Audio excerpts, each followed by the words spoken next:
কেমন আছো বন্ধুরা? আশা করি ভালো আছো। আজকে একটি নতুন রেসিপি তোমাদেরকে দেখাবো। ত্রিপুরা তথা নর্থ ইস্টের একটা খুব জনপ্রিয় রেসিপি বাঁশকুড়ুলের গুধক।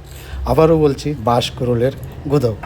বাঁশকুড়ুল লাগে লসিম বা বরবটি, আলু, কলা থোর বা মোচা, শীতল শুটকি, পাঁচশা হলে 5-6টি, পেঁয়াজ, রসুন, কাঁচা লঙ্কা, সব কিছু দিয়ে মিশিয়ে নাও।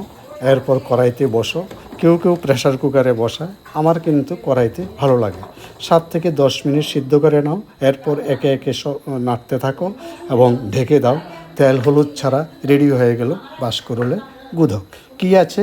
কোলেস্ট্রল কমায়, ওজন কমায়, হার্ট ভালো রাখে, কোষ্ঠকাঠিন্য দূর করে এবং হাড় মজবুত করে, রোগ প্রতিরোধ ক্ষমতা বাড়ায়। এই কারণে জনজাতি ভাই বোনরা বেশি সুস্থ আমাদের তুলনায়। Calorie, fat, sodium, potassium, protein, calcium, ম্যাগনেসিয়ামে ভরপুর বাঁশকুড়ুলের গুধক। বাড়িতে রান্না করো, খাও, এর মজা